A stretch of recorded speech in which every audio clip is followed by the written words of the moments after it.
ನಮಗೆ ಗೊತ್ತಿರಲಿಲ್ಲ, ಮನೆಯವರಿಗೆ ಗೊತ್ತಿರಲಿಲ್ಲ.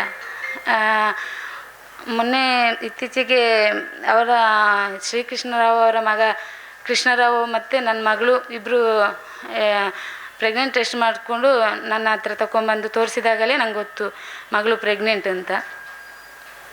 ಇದೆಲ್ಲ ಆಗಿ ಅವರ ತಂದೆಗೆ ಕಾಲ್ ಮಾಡಿದ್ದೆ.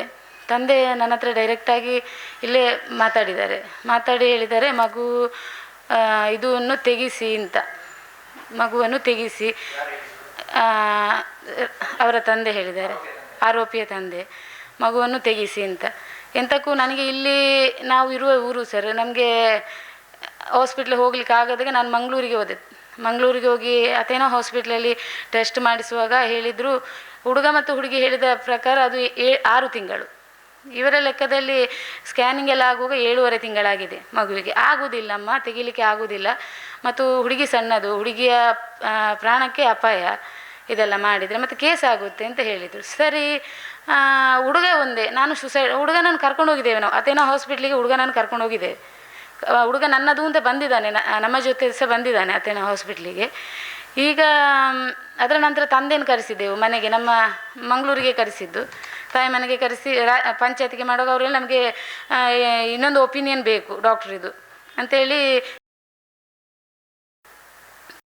ಹಾಸ್ಪಿಟ್ಲಿಗೆ ಹೋದಾಗ ಅಲ್ಲಿ ಹುಡುಗನ ತಂದೆ, ತಾಯಿ ಮತ್ತು ಅಕ್ಕ, ನಾನು, ನನ್ನ ಗಂಡ ಮತ್ತು ತಂಗಿ ಗಂಡ ಬಂದಿದ್ದಾರೆ, ಮತ್ತು ನನ್ನ ಗಂಡ, ಇಷ್ಟು ಮಂದಿ ಹೋಗಿ ಅಲ್ಲೆಲ್ಲ ಟೆಸ್ಟ್ ಆಗುವಾಗ ಅವರು ಹೇಳಿದರು, ಇದು 7.5 ತಿಂಗಳು ಕಳೆದಿದೆ, ಮಗುವನ್ನು ಏನು ಮಾಡಲಿಕ್ಕೆ ಆಗೋದಿಲ್ಲ, ನೀವು ಡೆಲಿವರಿ ಮಾಡಿಸ್ಬೇಕಷ್ಟೇ ಅಂತ ಹೇಳಿದರು. ಆಗ ಅವರ ತಂದೆ ತಾಯಿ ಹತ್ರ ಎದುರುಗಡೆನೇ ಇವರು ಹೇಳಿದರು ಡಾಕ್ಟ್ರು. ಹಾಗೆ ಇವರು ನೋಡುವ ಅಂತೇಳಿ ವಾಪಸ್ ಹೇಳಿದರು. ಅವರ ತಾಯಿ ಹೇಳಿದರು, ಶ್ರೀಕೃಷ್ಣ ಅವರ ತಾಯಿ ಹೇಳಿದರು, ನೀವು ಮದುವೆ ಮಾಡ್ತೇವೆ ಅಂತ ನಿಮ್ಮ ಕನಸಲ್ಲೂ ನೆನೆಸಬೇಡಿ ಇಂಥ ಒಂದು ಸ್ಟೇಟ್ಮೆಂಟ್ ನಮ್ಗೆ ಕೊಟ್ಟಿದ್ದಾರೆ. ಮತ್ತು ಹುಡುಗನಿಗೆ ನಾವು ಏನು ಮಾಡಿಲ್ಲ, ಹುಡುಗನ ಮೈಗೆ ಕೈ ಹಾಕಿದರೆ ಹುಡುಗಿ ಪ್ರೆಗ್ನೆಂಟ್ ಅಂತ ನಾವು ನೋಡಲಿಕ್ಕಿಲ್ಲ, ಏನು ಮಾಡಲಿಕ್ಕೂ ನಾವು ವಯಸ್ಸಲ್ಲ ಅಂತ ತಾಯಿ ಹೇಳಿದ್ದಾರೆ. ಹಾಗೆ ಮತ್ತು ನಾವು ಸಹ ಮಾತಾಡಲಿಲ್ಲ. ವಾಪಸ್ ಸಂಜೆ ಅವ್ರ ಮನೆಗೆ ಹೋದರು, ನಾವು ಮನೆಗೆ ಹೋದೆವು. ಸಂಜೆ ವಾಪಸ್ ಕಾಲ್ ಮಾಡಿದರು, ಬಂಟ್ವಾಳದಿಂದ ಒಂದು ಡಾಕ್ಟ್ರ್ ಇದ್ದಾರೆ, ಮಗುವನ್ನು ಅದು ಶ್ರೀಕೃಷ್ಣರಾವ್ ಅವರು ಫೋನ್ ಮಾಡಿ ನನ್ನ ಹೆಂಡತಿಯನ್ನು ಡೆಲಿವರಿ ಮಾಡಿದ ಡಾಕ್ಟ್ರು, ಅವರು ಹೇಳ್ತಿದ್ದಾರೆ ತೆಗಿಸ್ಲಿಕ್ಕೆ ಆಗ್ತದೆ, 6-7.5 ತಿಂಗಳಲ್ಲಿ ತೆಗಿಸ್ತಾರಂತೆ. ಅಂದರೆ ಮಗುವನ್ನು ಒಳಗಡೆ ಪೀಸ್ ಮಾಡಿ ತೆಗಿಸುವಂಥದ್ದು. ಹೀಗೆ ತೆಗಿಸುವ 4.5 ಲಕ್ಷ ಖರ್ಚಾಗ್ತದೆ, ನಾವು ಮಾಡ್ತೇವೆ. ನಾನು ಹೇಳಿದೆ, ನೀವು ಇಷ್ಟೆಲ್ಲ ಮಾಡ್ತೀರಿ, ನಾಳೆ ನನ್ನ ಮಗಳಿಗೆ ಇನ್ನೊಂದು ಹುಡುಗನ ಹತ್ರ ನಾವು ಕೊಡಬೇಕಲ್ಲ, ನಿಮ್ಮ ಮಗನನ್ನು ಮಾಡಲಿಲ್ಲ, ಇಲ್ಲಿ ಬೇರೆಯವರು ಮಾಡುವಾಗ ಅವನು ನಾಳೆ ಕೇಳೋದಿಲ್ವ ನನ್ನ ಮಗಳ ಹತ್ರ? ಅದು ನಮಗೆ ಅಲ್ವ ಅಲ್ಲಿ ಇರೋದು. ಅದಕ್ಕೆ ಅಲ್ಲ, ಮಾಡಿ ನೋಡು. ನಾನು ಅದಕ್ಕೆ ಮತ್ತೆ ಅಷ್ಟೊತ್ತಾಗುವಾಗ ನಾನು ಫೋನ್ ಕಟ್ ಮಾಡಿದೆ. ಅವರ ಮಗ ಫೋನ್ ಮಾಡಿದ, ಆಂಟಿ ನಾನು ಸೂಸೈಡ್ ಮಾಡ್ಕೊಳ್ತೇನೆ ಅಂತ. ನಾನು ಹೋಗಿ ಸೂಸೈಡ್ ಮಾಡು ಅಂತ ಹೇಳಿದೆ. ಇಷ್ಟೆಲ್ಲ ಮಾಡಿ ನಾವು ಮಾಡಬೇಕು ಸೂಸೈಡ್ ಅಲ್ವಾ? ಇದು ನೋಡುವಾಗ ನಾನು ಸೂಸೈಡ್ ಮಾತಾಡಲಿಲ್ಲ. ಅವರಿಗೆ ವಾಪಸ್ ಇವರಿಗೆ ಕಾಲ್ ಮಾಡಿದೆ. ಅವ್ರು ಅವನ ತಂದೆಗೆ ಫೋನ್ ಮಾಡಿದಾಗ ತಂದೆ ಹೇಳಿದರು, ಫೋನ್ ಮಾಡಿ ನಿಮ್ಮ ಮಗ ಸೂಸೈಡ್ ಮಾಡ್ಕೊಳ್ತಾನೆ ಅಂತ ಹೇಳಿದ್ದಾನೆ. ಅವ್ರು ವಾಪಸ್ ಕಾಲ್ ಮಾಡುವಾಗ ಸ್ವಿಚ್ ಆಫ್, ಮಗನದು ಕಾಲೇಜಲ್ಲೇ ಇದ್ದಾನೆ, ಸ್ವಿಚ್ ಆಫ್. ಇವರು ಕೂಗಿ ಹೇಳಿದರು ನನ್ನ ಮಗ ಇಲ್ಲ, ಸ್ವಿಚ್ ಆಫ್ ಮಾಡಿದ್ದಾನೆ ಅಂತ. ಸರಿ, ನಾನು ಏನು ಮಾಡಿದೆ, ಸೀದಾ ಬಂದೆ ಪುತ್ತೂರು ಮಹಿಳಾ ಪೊಲೀಸ್ ಸ್ಟೇಷನ್ಗೆ ಕಂಪ್ಲೇಂಟ್ ಕೊಟ್ಟೆ, FIR ಮಾಡಿದೆ. FIR ಮಾಡುವಾಗ ವಾಪಸ್ ನೈಟ್ ಪೊಲೀಸ್ ಹೋಗಿ ಮನೆಗೆ ಕರ್ಕೊಂಡು ಬಂದಿದ್ದಾರೆ ಅವನನ್ನು. ನಾವು ಹೋಗಿದ್ದು ಒಟ್ಟಿಗೆ. ಕರ್ಕೊಂಬಂದರು. FIR ತೆಗೀರಿ ಮೇಡಮ್ ಅಂತ ಹೇಳಿದರು. ನನ್ನ ಮಗನ ಭವಿಷ್ಯದ ಪ್ರಶ್ನೆ, ಮತ್ತು ನನ್ನ ಗಂಡ ಅವರು ಒಂದೇ ಕ್ಲಾಸಲ್ಲಿದ್ದವರು, ನಾನು ಮತ್ತು ಕುಶ, ಅವರು ನನ್ನ ಗಂಡನ ಹೆಸರು ಕುಶ ಅಂತ, ಅವರು ಒಂದೇ ಕ್ಲಾಸಲ್ಲಿದ್ದವರು, ನಾವು ಮದುವೆ ಮಾಡಿ ಕೊಡ್ತೇವೆ ಅಂತ ಹೇಳಿದ್ದಾರೆ. ಮದುವೆ ಮಾಡಿಕೊಟ್ಟು ಪೊಲೀಸ್ ಎದುರುಗಡೆನೇ ಸ್ಟೇಟ್ಮೆಂಟ್ ಕೊಟ್ಟದವರು. ಇದು FIR ಹರಿದಾಕಿ ಮುಂಚೆನಿಗೆ ಪತ್ರ ಕೊಡ್ತೇವೆ ನಾವು, ಮುಚ್ಚಳಿಕೆ ಪತ್ರ ಕೊಟ್ಟು ನಾವು ಮದುವೆ ಮಾಡಿಸ್ತೇನೆ. 21 ಹುಡುಗನಿಗೆ ಜೂನ್ 23ಕ್ಕೆ 21 ವರ್ಷ ಆಯಿತು. ಆವಾಗ 2 ದಿವಸ, ಆ ದಿವಸ 23ಕ್ಕೆ ಹುಡುಗನ ತಂದೆ ಶಾರದಾ ಏನೋ ಹೇಳಿದರು, ಅದು ಮತ್ತು 24 ಬಿಟ್ಟು ನಿಮಗೆ ನಾನು ರಿಜಿಸ್ಟರ್ ಮಾಡಿ ಕೊಡ್ತೇನೆ ಅಂತ ಹೇಳಿದ್ದಾರೆ. ಮತ್ತು ಮೊನ್ನೆ ಸಂಡೇ 22 ತಾರೀಕಿಗೆ ಮನೆಯಲ್ಲಿ ಮಾತುಕತೆ ಆಯಿತು. ಅದರ ನಂತರ ನಮ್ಮ ಮನೆಯಲ್ಲಿ ಶಾಲ್ಮರದಲ್ಲಿ ಹುಡುಗನ ತಂದೆ ಮತ್ತು ಹುಡುಗನ ತಂದೆಯ ಅಣ್ಣ, ಅವರ ಮಿಸಸ್, ಮತ್ತು ಇವರು ಲಕ್ಷ್ಮೀ ಭಟ್ಟದ ಇಬ್ಬರು ಅವರ ಅಣ್ಣ ತಮ್ಮಂದಿರು, ಹೆಸರೇನು ನನಗೆ ಗೊತ್ತಿಲ್ಲ ಸರ್. ಹೀಗೆ ಬಂದು ಮಾತುಕತೆ ಆಯಿತು.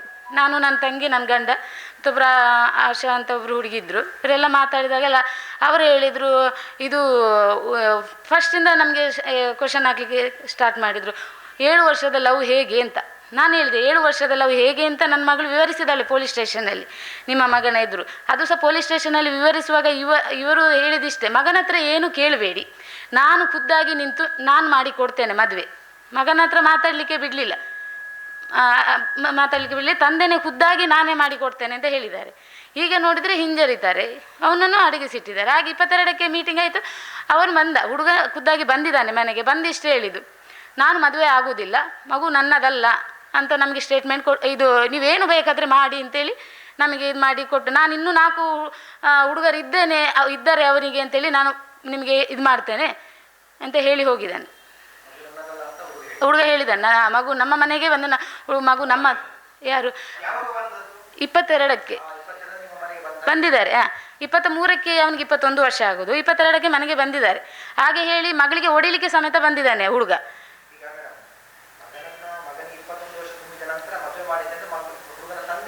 ತಂದೆ ಭರವಸೆ ಕೊಟ್ಟದ್ದು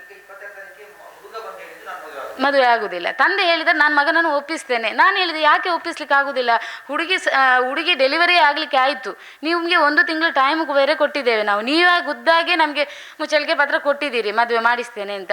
ಮಗ ಒಪ್ತಾ ಇಲ್ಲ.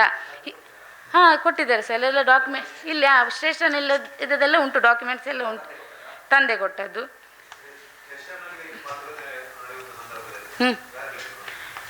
ಸ್ಟೇಷನಲ್ಲಿ ನಾನು, ನನ್ನ ಗಂಡ, ಮಗಳು, ಮತ್ತು ಅವರ ಶ್ರೀಕೃಷ್ಣರವರ ತಂದೆ ಮತ್ತು ತಾಯಿ ಇರಲಿಲ್ಲ, ಅವರೊಬ್ಬರೇ ಇದ್ದ, ಮಗ ಮತ್ತು ಅವನು ಮಾತ್ರ. ಮುಖಂಡರು ಯಾರೂ ಇರಲಿಲ್ಲ. ಆದರೆ ಆ ಟೈಮಲ್ಲಿ ಯಾರಿಗೆ ಅಶೋಕ್ ರೈಗೆ ಫೋನ್ ಮಾಡಿದ್ದಾರೆ. ಆ ಹೊತ್ತಿಗೆ ನಾನು ಇವರೇ ಹುಡುಗನ ತಂದೆ ಜಗನ್ನಿವಾಸ್ ರಾವ್ ಕಾಲ್ ಮಾಡಿ ನನ್ನ ಹತ್ರ ಕೊಟ್ಟು ಹೇಳಿದ್ದಾರೆ, ಇದು ಇವರು ಹೇಳಿದ್ರು, ಅಶೋಕ್ ರೈ ಹೇಳಿದರು, ಅಮ್ಮ ನೀವು FIR ತೆಗೀರಿ, ಹುಡುಗನ ಭವಿಷ್ಯದ ಪ್ರಶ್ನೆ, ಹುಡುಗ ಸ್ಟೇಷನಲ್ಲೇ ಇರಬೇಕಾಗ್ತದೆ, ಅವರು ನಿಮಗೆ ರಿಜಿಸ್ಟ್ರ್ ಮಾಡಿ ಕೊಡ್ತಾರೆ ಅಂತ ನನಗೆ ಮಾತು ಕೊಟ್ಟಿದ್ದಾರೆ ಸರ್. ಇವರು ನಮ್ಮ ಶಾಸಕರು ಇದು ಭರವಸೆ ಕೊಟ್ಟಿದ್ರು, ಅವರೇ ಹೇಳಿದ್ದಾರೆ. ಅದಲ್ಲದೆ ನಾನು 22ಕ್ಕೆ ನೈಟ್ ಕಾಲ್ ಮಾಡಿದ್ದೇನೆ ಶಾಸಕರಿಗೆ, ನೀವು ಹೇಳಿದ್ದೀರಿ ನಮಗೆ ಇದು ಕೊಟ್ಟಿದ್ದೀರಿ, ಹುಡುಗನ ಮದುವೆ ಆಗ್ತಾನೆ ಮತ್ತು ಹುಡುಗನ ಭವಿಷ್ಯ ಇದು ಹಾಳಾಗೋದು ಬೇಡ ಅಂತೇಳಿ ನೀವು ಹೇಳಿದ ಕಾರಣ ನಾನು ಇದು FIR ತೆಗೆದಿದ್ದೇನೆ. ಈಗ ಹುಡುಗ ನಮಗೆ ಮದುವೆ ಆಗೋದಿಲ್ಲ ಅಂತ ಹೇಳ್ತಾನೆ. ಅಮ್ಮ ನಾವು ಅವರು ಮದುವೆ ಮಾಡಿ ಕೊಡ್ತಾರೆ ಅಂತ ಇದರಲ್ಲಿ ನಾನು ಹೇಳಿದ್ದೇನೆ, ಯಾಕೆಂದರೆ ಅವರ ಸಮಾನ ಮರ್ಯಾದೆ ಹೋಗಬಾರ್ದು, ಯಾಕೆಂದರೆ ಒಳ್ಳೆ ಇದರಲ್ಲಿ ಇದ್ದಾರೆ ಅವರು. ಆದ ಕಾರಣ ನಾನು ಒಪ್ಪಿ ಹೇಳಿದೆ. ಅವರು ಹೀಗೆ ಮಾಡ್ತಾರೆ ಅಂತ ನನಗೂ ಗೊತ್ತಿರಲಿಲ್ಲ. ನಿಮಗೆ ಹೇಗೆ ಬೇಕು, ನಿಮಗೆ ವಾಪಸ್ ಮುಂದುವರಿಸ್ಬೋದು ಅಂತ ಇದರಲ್ಲಿ ಉಂಟಲ್ಲ, ನೀವು ಮುಂದುವರಿಸಿ ಅಂತ ಅವರು ನನಗೆ ಹೇಳಿದ್ದಾರೆ. ಕೇಸ್ ಮುಂದುವರಿಸಿ ಅಂತ ನನಗೆ ಹೇಳಿದ್ದಾರೆ. ಹಾಗೆ ಇಷ್ಟಾಗಿ ಮತ್ತೆ 23 ಆಯಿತು. 24ಕ್ಕೆ ಕಾಲ್ ಮಾಡಿದೆ. ಕಾಲ್ ಮಾಡುವಾಗ ನನ್ನ ಮತ್ತು ನನ್ನ ಗಂಡನ ನಂಬರನ್ನೆಲ್ಲ ಬ್ಲಾಕೆಲ್ಲ ಹಾಕಿಟ್ಟಿದ್ದಾರೆ, ಯಾರ್ದು ಕಾಲ್ ಹೋಗ್ತಿಲ್ಲ ಅವರಿಗೆ. ಲಾಸ್ಟಿಗೆ ಹಿಂದೂ ಮುಖಂಡರ ಇದಕ್ಕೆಲ್ಲ ಹೋಗಿ ಆಯಿತು ಸರ್. ಹಿಂದೂ ಮುಖಂಡ ಇವರು ಮುರಳಿ ಭಟ್ ಹತ್ರನೇ ನಾವು ನಮ್ಮ ಇದು ಬ್ಲಾಕಲ್ಲಿ ಹಾಕಿದ್ದಾರೆ. ಮುರಳಿ ಭಟ್ಗೆ ಕಾಲ್ ಮಾಡಿ ಹೇಳಿದೆ, ಮುರಳಿ ಭಟ್ ಸರಿ ಹೀಗೀಗೆ ಹುಡುಗ ಮದುವೆ ಆಗ್ತಿಲ್ಲ, ನಾನು ಮಾತಾಡಿ ನೋಡ್ತೇನೆ ಅಂತ ಹೇಳಿದರು. ನಾವು ಹಿಂದೂಗಳಿಗೆ ಒಂದು ಇದರಲ್ಲಿ ನ್ಯಾಯ ಸಿಗುವುದಿಲ್ಲ, ಕೊಡಿಸ್ಲಿಕ್ಕಾಗಲ್ಲ ಅಂತ ಹೇಳಿದರೆ, ಇವರು ಅನ್ಯ ಪಾರ್ಟಿಗೆ ಹೇಗೆ ನ್ಯಾಯ ಕೊಡಿಸ್ತಿದ್ದಾರೆ? ಅದು ಇವರಿಗೆ ಹುಡುಗನಿಗೇನು ನಾವು ಇದನ್ನೇನು ಮದುವೆ ಮಾಡಿಸ್ತಲ್ಲ, ಹಿಂದೂಗಳನ್ನೇ ಅಲ್ವಾ, ಅವ್ರಿಗೆ ನ್ಯಾಯ ಕೊಡಿಸ್ಬೇಕಲ್ಲ. ಈಗ ನನ್ನ ಮಗಳಿಗೆ ನ್ಯಾಯ ಯಾರು ಕೊಡಿಸ್ತಾರೆ ಅಂತ ನಾನು ಕೇಳ್ತಿರೋದಿಲ್ಲಿ. ಆಗುವುದಿಲ್ಲ ಅಂತ ಹೇಳಿದರೆ ಎಲ್ಲ ಬಜರಂಗದಳ ಎಲ್ಲ ಇದೆ ಹಿಂದೂಗಳಿಗೆ ನ್ಯಾಯ ಕೊಡಿಸ್ತೇವೆ ಅಂತ. ನನ್ನ ಮಗಳು ಹಿಂದೆ ಅಲ್ವಾ, ಒಂದು ಹೆಣ್ಣು ಅಲ್ವಾ, ನ್ಯಾಯ ಕೊಡಿಸ್ಲಿಕ್ಕಾಗ. ನಾನು ಅವ್ರ ಹತ್ರ ಕೇಳಿದೆ, ಸರ್ ಹೀಗೆ ನೀವು ಅದಕ್ಕೆ ನಾನು ಮಾತಾಡ್ತೇನೆ ಅವರ ಹತ್ರ ಅಂತ. ಅವ್ರು ಮಾತಾಡಿದಾರಂತೆ ಅವ್ರ ಹತ್ರ. ಹುಡುಗಗೆ ಒಪ್ತಾ ಇಲ್ಲ ಅಮ್ಮ. ಮತ್ತು ಹುಡುಗ 24ಕ್ಕೆ ಸಂಜೆ ಹುಡುಗ ಕಾಣ್ತಾ ಇಲ್ಲ. ಹುಡುಗ ಹೇಳಿದಾನಂತೆ, ನಾನು ಮದುವೆ ಆಗೋದಿಲ್ಲ ಅಂತ ಅವರು ನನಗೆ ಹೇಳಿದರು. ಮತ್ತು ನಾವು ಹೇಳುವಷ್ಟು ಹೇಳಿದ್ದೇವಮ್ಮ, ಮತ್ತು ನಿಮಗೆ ಏನು ಮಾಡಬೇಕು ನೀವು ಅದನ್ನು ಮುಂದುವರಿಸಿ ಅಂತ ಮುರಳಿ ಭಟ್ ಸಮೇತ ನನಗೆ ಹೇಳಿದ್ದಾರೆ.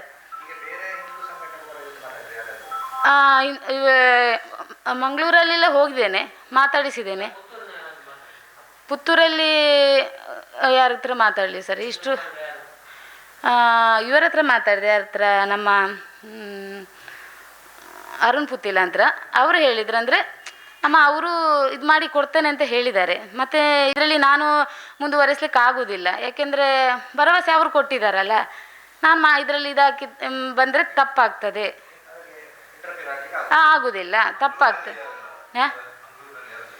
ಮಂಗಳೂರಲ್ಲಿ ಶರಣ್ ಪಂಪೆಲ್ಲ ಹತ್ರ ಅವ್ರ ಮಾತುಕತೆಗೆ ನಮಗೆ ಸಿಗಲಿಲ್ಲ, ನಾವು ಫೋನಲ್ಲೇ ಮಾತಾಡ್ಕೊಂಡದ್ದು. ನಾನು ಹೇಳ್ತೇನಮ್ಮ ಅಂತ ಹೇಳಿದ್ದಾರೆ. ನಾನು ಮಾತಾಡಿದ್ದೇನೆ, ಅವರು ಏನೂ ರೆಸ್ಪಾನ್ಸ್ ಕೊಡ್ತಾ ಇಲ್ಲ. ಮತ್ತು ಮಗುವನ್ನು ಡೊನೇಟ್ ಮಾಡಲಿಕ್ಕೆ ನಿಮಗೆ ಆಗ್ತದಾ ಅಂತ ಕೇಳ್ತಾಯಿದೆ. ಎಲ್ಲ ಮುಖಂಡರು ಅಷ್ಟೇ ನನಗೆ ಹೇಳಿದ್ದು, ಮಗುವನ್ನು ಡೊನೇಟ್ ಮಾಡಲಿಕ್ಕೆ ಆಗ್ತದಾ ಅಂತ ತಂದೆ ಕೇಳ್ತಾ ಇದ್ದಾರೆ. ನಾನು ಹೇಳಿದೆ ಮಗುವನ್ನು ಡೊನೇಟ್ ಮಾಡಲಿಕ್ಕೆ ಆಗೋದಿಲ್ಲ, ತೆಗಿಲಿಕ್ಕೂ ಆಗೋದಿಲ್ಲ. ಮಗುವನ್ನು ಡೊನೇಟ್ ಮಾಡಲಿ, ನಾವು ಖುದ್ದಾಗಿ ಲಕ್ಷಗಟ್ಟಲೆ ಖರ್ಚು ಮಾಡಿ ಮದುವೆ ಮಾಡಿ ಕೊಡಲಿಕ್ಕೆ ನಾವು ರೆಡಿ ಇದ್ದೇವೆ ಹೇಳ್ತಾ ಇದ್ದಾರೆ. ಅಬೋಷನ್ ಮಾಡಿಸ್ಬೇಕು ಅಂತ ಮಾಡಬೇಕು ಅಂತ. ಹಾಂ, ಮತ್ತು ಮೊನ್ನೆ 22ಕ್ಕೆ ಮನೆಯಲ್ಲಿ ಹೋಗುವಾಗ ನಮಗೆ ಬೆದರಿಕೆ ಸಮೇತ ಹಾಕಿದ್ದಾರೆ ಹುಡುಗನ ತಂದೆಯವರು. ನೀವು ಇಲ್ಲಿಂದ ಮನೆ ಬಿಟ್ಟು ಹೋಗಬೇಕು, ಇಲ್ಲದಿದ್ದರೆ ನಿಮ್ಮ ಜೀವಕ್ಕೆ ಇದು ಮಾಡ್ತೇವೆ ಅಂತೇಳಿ ನಮಗೆ ಬೆದರಿಕೆ ಸಮೇತ ಹಾಕಿದ್ದಾರೆ. ಜಗನ್ನಿವಾಸ. ಹಾಂ, ಅದೇನು ಮಾಡಿಲ್ಲ ಸರ್. ನಾನು ನೆಕ್ಸ್ಟು ಅದೇ ನೈಟಲ್ಲಿ 24 ನೈಟಲ್ಲಿ FIR ಮಾಡಿದೆ ಹೋಗಿ. ಹೌದು, FIR.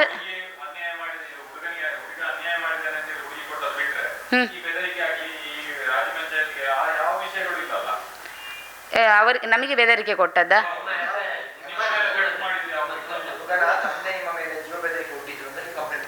ಇಲ್ಲ ಸರ್, ಕೊಟ್ಟಿಲ್ಲ. ಯಾಕೆಂದರೆ ನನ್ನ ಗಂಡ ಅಂತ ಹೇಳಿದ್ರು, ಅವರು ನನ್ನ ಫ್ರೆಂಡ್, ಮದುವೆ ಮಾಡಿ ಕೊಡ್ತಾರೆ ಅಂತ ನಾವಿಷ್ಟು 1 ತಿಂಗಳು ಕಾದದ್ದು ಅವರನ್ನೇ ಸರ್. ಅವರ ಮೇಲೆ ನಂಬಿಕೆ ಇಟ್ಟು ಕಾದಿದೆ. ನನ್ನ ಮಗಳ ಡೆಲಿವರಿ ಸಮೇತ ಆಯಿತು ಮೊನ್ನೆ ಶುಕ್ರವಾರ. ಅಷ್ಟು ಹುಡುಗನನ್ನು ಎಲ್ಲಿಯೋ ಮನೆಯವರೇ ಮುಚ್ಚಿಟ್ಟಿದ್ದಾರೆ.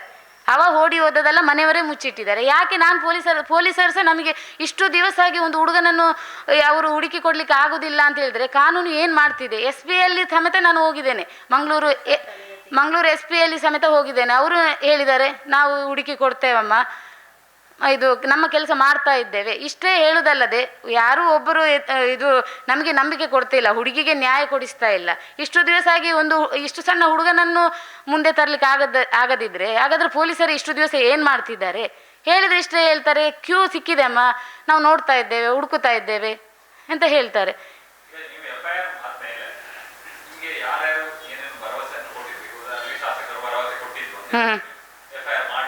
ಮಾಡಬೇಡಿ ಅಂತ.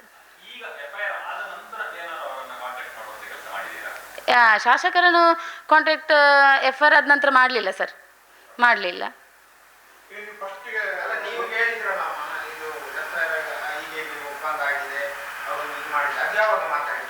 ಯಾರು ಶಾಸಕರ? ಫಸ್ಟಿಗೆ ಸರ್, ಶಾಸಕರು ಅದು FIR ಆಗುವ ಮುಂಚೆ ನಾನು ಸ್ಟೇಷನ್ಗೆ ಬರುವ ಮುಂಚೆ ಮನೆಯಲ್ಲೇ ಕಾಲ್ ಮಾಡಿದ್ದು. 22ಕ್ಕೆ ನಮಗೆ ಮನೆಯಲ್ಲಿ ನಾವು ಮೀಟಿಂಗ್ ಮಾಡಿದ್ದೇವಲ್ಲ, ಆ ದಿವಸನೇ ನಾನು ಅವರ ಹತ್ರ ಮಾತಾಡಿದ್ದು. ಹಾಗೆ ಅವರು ಹೇಳಿದ್ದು ನೀವು ಮುಂದುವರಿಸಿ ಅಮ್ಮ ಅಂತ ಹೇಳಿದ್ದಾರೆ. ಅದಲ್ಲದೆ ಹುಡುಗ ಲವ್ ಮಾಡಿದ್ದು ಅದು ಇದೆಲ್ಲ ನಂತರ ಡಾಕ್ಯುಮೆಂಟ್ಸ್ ಇದೆ, ಅವನು ಕರೆದದ್ದು ಮನೆಗೆ ಎಲ್ಲದೂ ಇದೆ.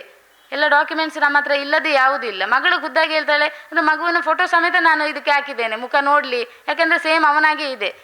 ಮತ್ತಲ್ಲದೆ DNA ಟೆಸ್ಟಿಗೆ, ಮುಖ್ಯವಾಗಿ DNA ಟೆಸ್ಟಿಗೆ ನಾವು ರೆಡಿ ಇದ್ದೇವೆ. ಅದನ್ನು ಮೊನ್ನೆ 22ಕ್ಕೆ ಬಂದಾಗ ಜಗನ್ನಿವಾಸ ರಾವೇ ಹೇಳಿದ್ದು DNA ಟೆಸ್ಟ್ ಬೇಡ, ಅದನ್ನು ಮಾಡೋದು ಬೇಡ. ಅವರು ಫಸ್ಟಿಗೆ ಹೇಳಿದಾಗೆ ಕೇಸಗಡೆಯಲ್ಲಿ ಹೋಗುವಾಗ DNA ಟೆಸ್ಟ್ ಮಾಡುವ ಅಂತ, ಮತ್ತೆ ಹೇಳಿದರು ಮೊನ್ನೆ 22ಕ್ಕೆ ಮನೆಗೆ ಬಂದಾಗ ಹೇಳಿದ್ರು DNA ಟೆಸ್ಟ್ ಬೇಡ, ಮಾಡೋದು ಬೇಡ. ನಾನು ಹೇಳಿದೆ ಯಾಕೆ ಸರ್ ಬೇಕು?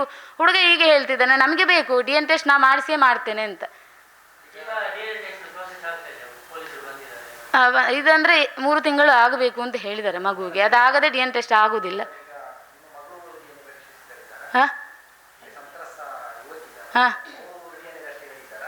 DNA ಟೆಸ್ಟ್ ರೆಡಿ ಇದ್ದಾರೆ ಸರ್, ಹುಷಾರಿದ್ದಾರೆ ಸರ್. ನಮ್ಮ ಮಗಳಿಗೆ ನ್ಯಾಯ ಮಾತ್ರ ಕೊಡಿಸ್ಬೇಕು ಸರ್. ಎಲ್ಲರ ಹತ್ರ ಕೇಳಿದೆ, ಎಲ್ಲ ಗಣ್ಯ ವ್ಯಕ್ತಿಗಳನ್ನು ನಾನು ಮೀಟ್ ಮಾಡಿ ಆಗಿದೆ, ಯಾರೂ ಮುಂದೆ ಬರ್ತಾ ಇಲ್ಲ. ಈಗ ಮಗುವನ್ನು ಹಿಡ್ಕೊಂಡು ನಾವು ನೋಡ್ತೀವಿ, ಅವರು ನೋಡ್ತಿಲ್ಲ, ಅವ್ರಿಗೆ ಕಷ್ಟ ಇಲ್ಲ ಸರ್. ನಾವು ನರಕ ನಾವು ದಿನ ಕೂಲಿ ಮಾಡಿ ಜೀವನ ಮಾಡುವವರು.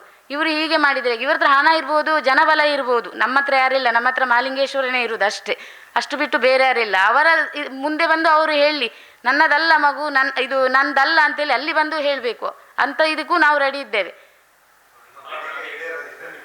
ಬೇಡಿ ಯಾವುದು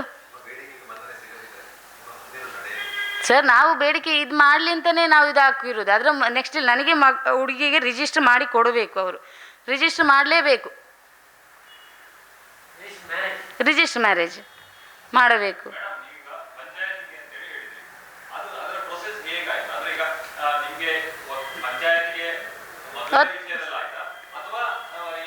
ಜಗನ್ನಿವಾಸ ರಾವ್ ಹೇಳಿದ್ದು ಹುಡುಗ ಮತ್ತು ಹುಡುಗಿ ಮಾತಾಡಬೇಕು. ನಾನು ಹೇಳಿದೆ ಮಾತಾಡಲಿಕ್ಕೆ ಏನಿಲ್ಲ, ಏನು ಉಳಿಸ್ಲಿಲ್ಲ ನಮಗೆ, ಎಲ್ಲ ಅವರು ಮುಂಚೆನೇ ಮಾತಾಡಿ ಆಗಿದೆ, ಇನ್ನು ಮಾತಾಡಲಿಕ್ಕೆ ಏನು ಉಳಿಸ್ಲಿಲ್ಲ. ಇವರು ಹೇಳಿದರು ಇಲ್ಲ ಮಾತಾಡಲೇಬೇಕು ಅವರು ಅಂತ. ಸರಿ ಮಾತಾಡಿಸುವ ಅಂತೇಳಿ ಹೇಳಿದ್ದು. ಮನೆಗೆ ಬಂದಿದ್ದರು. ಮನೆಗೆ ಬಂದು ಮಾತಾಡಿಸುವಾಗ ಅಲ್ಲೇ ಖುದ್ದಾಗಿ ಅವ ಹೇಳಿದ ಅಷ್ಟೇ, ನಾನು ಮದುವೆ ಆಗುವುದಿಲ್ಲ ಅಂತ ಹೇಳಿದೆ. ಹೌದೌದು, ಅದು ಹುಡುಗ ನನಗೆ ಹುಡುಗನ ತಂದೆ ನನಗೆ ಭರವಸೆ ಕೊಟ್ಟಿದ್ರು, ನಾನು ಮದುವೆ ಮಾಡಿಸ್ತೇನೆ ಎಲ್ಲದರಲ್ಲೂ. ನಮ್ಗೆ 1.5 ತಿಂಗಳಿಂದ ಸರ್ ಅವರು ನಮಗೆ ಭರವಸೆ ಕೊಟ್ಟುಕೊಂಡು ಬಂದಿದ್ದಾರೆ, ನಿಮ್ಮ ಮದುವೆ ಮಾಡಿಸ್ತೇನಮ್ಮ, ನನ್ನ ಮಗಳು ಬೇರೆ ಅಲ್ಲ, ನಿಮ್ಮ ಮಗಳು ಬೇರೆ ಅಲ್ಲ, ನನ್ನ ಮಗ ಬೇರೆ ಅಲ್ಲ, ನಿಮ್ಮ ಮಗಳು ಬೇರೆ ಅಲ್ಲ, ನಾನು ಮಾಡಿಸಿಕೊಡ್ತೇನೆ, ನನ್ನ ಮೇಲೆ ನಂಬಿಕೆ ಇಲ್ವಾ, ಹಾಗೆ ಹೀಗೆ ಅಂತ ನನಗೆ 1 ತಿಂಗಳಿಂದ ಹೀಗೆ ಫೋನ್ ಮಾಡಿ ಭರವಸೆ ಕೊಡ್ತಾ ಇದ್ದಾರೆ. ಆದ ಲಾಸ್ಟಿಗೆ ಮೂಮೆಂಟಲ್ಲಿ ಹುಡುಗ ಕಾಲ್ ಮಾಡಿ ಹೇಳಿದ, ಇದು ನಾನು ಸುಸೈಡ್ ಮಾಡ್ಕೊಳ್ತೇನೆ, ನಮ್ಮ ಸೇಫ್ಟಿಗೋಸ್ಕರ. ನಾಳೆ ಅವನು ಸುಸೈಡ್ ಮಾಡಿಕೊಂಡ್ರೆ ಅವ್ರ ಮನೆಯವ್ರು ನಮ್ಮ ಹತ್ರ ಕೇಳ್ತಾರಲ್ಲ ಸರ್, ಅದಕ್ಕೋಸ್ಕರ ನಾನು ಎಫ್ ಐ ಆರ್ ಮಾಡ್ಲಿಕ್ಕೆ ಹೋದದಾಗೆ. ಮತ್ತು ಅವರೇ ಬಂದು FIR ತೆಗಿಲಿಕ್ಕೆ ಹೇಳಿದ್ರ, ಹಾಗೆ FIR ತೆಗೆದಿದ್ದೇನೆ.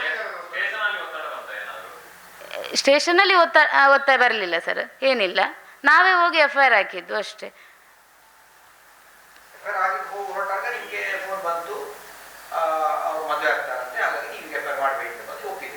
ಸ್ಟೇಷನಲ್ಲಿ ಹೌದೇ, ಅಶೋಕ್ ರೈಗೆ ಫೋನ್, ಅವರೇ ಜಗನ್ನಿವಾಸ ರಾವೇ ಫೋನ್ ಮಾಡಿ ನನಗೆ ಕೊಟ್ಟದ್ದು, ಅಶೋಕ್ ರೈಗೆ. ಅವರೆಲ್ಲ ಮಾಡಿ ಕೊಡ್ತಾರಂತಲ್ಲಮ್ಮ, ನೀವು FIR ತೆಗಿರಿ, ಹುಡುಗ ಸ್ಟೇಷನಲ್ಲಿ ಕೂತ್ಕೊ, ಹುಡುಗನ ಮರ್ಯಾದೆ ಪ್ರಶ್ನೆ. ಅದರ ಲೆಕ್ಕದಲ್ಲಿ ಅವ್ರ ಮರ್ಯಾದೆ ಇರಲಿ ಅಂತೇಳಿ ನಾವು 1 ತಿಂಗಳು ಟೈಮ್ ಬೇರೆ ಕೊಟ್ಟಿದ್ದೇವೆ. ಆದರೆ ಈ ಲಾಸ್ಟ್ ಮೂಮೆಂಟಲ್ಲಿ ಇವರು ಮಗನನ್ನು ತಪ್ಪಿಸಿರ್ತಾರೆ ಅಂತ ಈಗ ಹೋಗಿ ಹಾಸ್ಪಿಟ್ಲಲ್ಲಿ ಯಾವುದೋ ರೀಸನ್ ಹಾಕಿ ಮಲಗಿರ್ಬೋದು ಅವರು. ಆದರೆ ನಾನು ಹೇಳೋದು ಇಷ್ಟೇ, ಮಗ ಸಿಗಲಿಲ್ಲ, ಅಪ್ಪನನ್ನು ಹೇಳ್ಕೊಂಡು ಬರಲಿ, ಹೇಳ್ಕೊಬಂದು ಕೇಳಲಿ, ಅಮ್ಮ ಇಲ್ವಾ ಮನೆಯಲ್ಲಿ ಕೇಳಲಿ, ನನ್ನ ಮಗಳಿಗೆ ನ್ಯಾಯ ಯಾರು ಕೊಡಿಸ್ತಾರೆ ಅಂತ. ಹೌದು, ವಿಡ್ರಾ ಮಾಡಿದ್ದು. ಅವರು ಹೇಳಿದರು ಕೇಸ್ ತೆಗಿಲಿಕ್ಕೆ, ಹಾಗೆ ನಾವು ಕೇಸ್ ತೆಗೆದದ್ದು. ಅವರು ಕೊಟ್ಟಿಲ್ಲ, ಆದರೆ ಜಗನ್ನಿವಾಸರ ಅವ್ರ ಹತ್ರ ಹೇಳಿದ್ದಾರೆ ನಾನು ಮದುವೆ ಮಾಡಿ ಕೊಡ್ತೇನೆ ಅಂತ.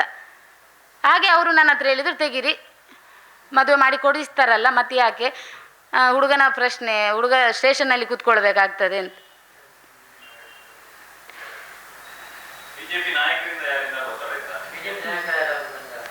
BJP ನಾಯಕರು ಅಂತಲ್ಲ, ನಾನು ಕೇಳಿದಾಗ ಇವರದ್ದೇ ಮುರಳಿ ಭಟ್ ಅವರು ಇವ್ರ ಹತ್ರ ಎಲ್ಲ ಹೇಳಿದ್ದೇನೆ BJP ಇದರದೆಲ್ಲ.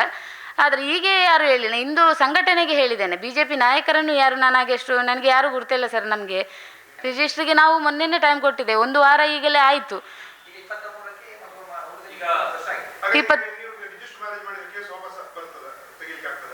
ಯಾವುದು ರಿಜಿಸ್ಟರ್ ಮ್ಯಾರೇಜ್ ಮಾಡಿದರೆ ಕೇಸ್ ವಾಪಸ್ಸು, ಅದು ನನಗೆ ಕಾನೂನು ಗೊತ್ತಿಲ್ಲ ಸರ್. ರಿಜಿಸ್ಟರ್ ಮ್ಯಾರೇಜ್ ಮಾಡ್ತಾರೆ ಅಂತ ನಾವು ಇದು ಮಾಡ್ಕೊಂಡಿದ್ದೇವೆ ಅಷ್ಟೇ.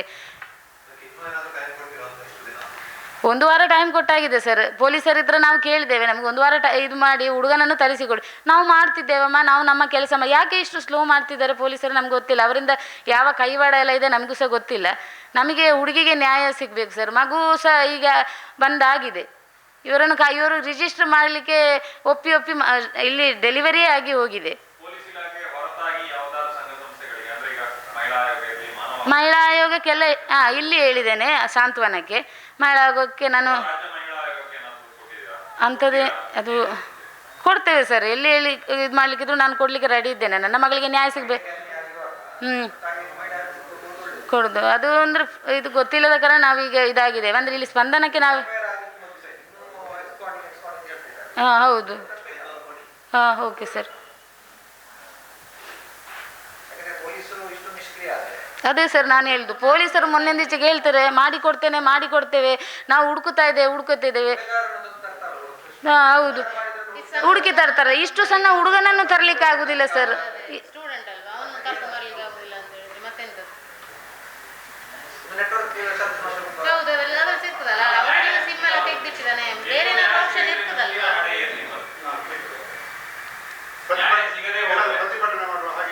ಎಲ್ಲದಕ್ಕೂ ರೆಡಿ ಇದೆ, ಎಲ್ಲರೂ ರೆಡಿಯಾಗಿ ಬಂದಿದ್ದೇವೆ ಸರ್. ನ್ಯಾಯ ಸಿಗದಿದ್ದರೆ ನಾನು ಮಾತ್ರ ಬಿಡುವುದಿಲ್ಲ ಅಷ್ಟೇ. ನಾನು ಪ್ರತಿಭಟನೆಗೂ ನಾವು ರೆಡಿ ಇದ್ದೇವೆ. ನನ್ನ ಮಗಳಿಗೆ ನ್ಯಾಯ ಕೊಡಿಸಿ. ಮಗುವನ್ನು ಹಿಡ್ಕೊಂಡು ಅವಳಿಗೆ ಮುಂದೆ ಏನೂ ಫ್ಯೂಚರ್ ಇಲ್ಲ, ಇದೊಂದೇ ಫ್ಯೂಚರ್ ಇರು ಸರ್. ಈ ಫ್ಯೂಚರನ್ನು ಹಾಳು ಮಾಡಿ ಚಂದ ಮಾಡಿ ತಲೆ ಎತ್ಕೊಂಡು ಎಲ್ಲೋ ತಿರುಗುತ್ತಾ ಇದ್ದೇನೆ. ನನ್ನ ಮಗಳನ್ನು ನಾನು ಮನೆಯಲ್ಲಿ ಕುತ್ಕೊಳಿಸುವ ಪರಿಸ್ಥಿತಿ ಬಂದಿದೆ. ಇದು ಅವನು ಒಪ್ಪಿ ತಾನೇ ಇದು ಮಾಡಿದದ್ದು. ಈಗ ನನ್ನದಲ್ಲ ಅಂತ ನಮ್ಮ ಒತ್ತಾಯಕ್ಕಲ್ಲಲ್ವ. 7 ವರ್ಷ ಲವ್ ಬೇರೆ ಆಗಿದೆ ಅವರದ್ದು. ಈಗ ಇಲ್ಲ ಅಂತ ಅವನೇ ಪ್ರಪೋಸಲ್ ಮಾಡಿದ್ದಾನೆ. ಹುಡುಗಿಗೆ ಪ್ರಪೋಸಲ್ ಮಾಡಿದ್ದು ಅವನೇ, ಎಲ್ಲ ಮಾಡಿದ ಅವನೇ. ಈಗ ನನ್ನದಲ್ಲ ಅಂತ ಹೇಳ್ತಾ ಇದ್ದಾನೆ ಅಲ್ವಾ. ಈಗ ಹುಡುಗಿ ಏನು ಮಾಡಬೇಕು ಮುಂದೆ? ಅವಳು ಈಗ BSc ಆಗಿ ಕೂತವಳು, ಇನ್ನೂ ಅವಳಿಗೆ MSc ಎಲ್ಲ ಮಾಡಲಿಕ್ಕಿದೆ. ಈ ಮಗುವನ್ನು ಹಿಡ್ಕೊಂಡು ನಾವು ಇವರೆಲ್ಲ ನಮ್ಮ ಹತ್ರ ಒಪ್ಪಿದ್ದಾರೆ, ಮಗುದು ನೋಡ್ಕೊಳ್ತೇವೆ, ಇದರದ್ದು ನೋಡ್ಕೊಳ್ತೇವೆ. ಈಗ ಯಾವುದಕ್ಕೂ ಮುಂದೆನೇ ಇಲ್ಲ, ಫೋನು ಬೇರೆ ಇಲ್ಲ, ಸುಮ್ಮನೆ. ಯಾವುದು ಹಣದ ಆಫರ್ ಅಂದರೆ 10 ಲಕ್ಷ ಕೊಡ್ತೇವೆ, ಮಗುವನ್ನು ತೆಗಿಸ್ತೀರಾ ಅಂತ ಕೊಟ್ಟಿದ್ದಾರೆ. ಆದರೆ ನಾನು ಅದು ಹಿಂದೂ ಮುಖಂಡರ ಇದರಲ್ಲಿ ಹೇಳಿದ್ದಾರೆ. ಮುರಳಿ ಭಟ್ ಕೇಳಿದ್ದಾರೆ ನನ್ನ ಹತ್ರ. ಅವರು ಹೇಳ್ತಾ ಇದ್ದಾರಮ್ಮ, ಹಣ ಕೊಟ್ಟು 10 ಲಕ್ಷ, 1 ಕೋಟಿ ಕೊಟ್ಟರು ನಾನು ರೆಡಿ ಇಲ್ಲ, ನನ್ನ ಮಗುನು ತೆಗಿಸ್ಲಿಕ್ಕೆ ನಾನು ರೆಡಿ ಇಲ್ಲ ಅಂತ. ನನ್ನ ಫ್ಯೂಚರ್ನ ಇದು ಅಬೋರ್ಷನ್ ಮಾಡಿ ಮುಗಿಸ್ಬೇಕು ಅಂತ ಅವರಿದ್ದಾರೆ. ಮತ್ತೆ ಅಂದರೆ ಹೇಳಿದ್ದಾರೆ, ಮದುವೆ ಮಾಡಿ ಕೊಡ್ತೇವೆ ಅಂದರೆ 1 ತಿಂಗಳಲ್ಲಿ ಇದರಲ್ಲಿ ಮಾತುಕತೆ ಅಂದರೆ ಮದುವೆ ಮಾಡಿ ಕೊಡ್ತೇನೆ, ಆದರೆ ಮಗಳನ್ನು ಮನೆಗೆ ಕರ್ಕೊಂಡು ಹೋಗೋದಿಲ್ಲ, ಬಾಡಿಗೆ ಮನೆಯಲ್ಲಿ. ಮತ್ತೆ ಇವರು ಏನೋ ಹುಡುಗಿ ಸರಿ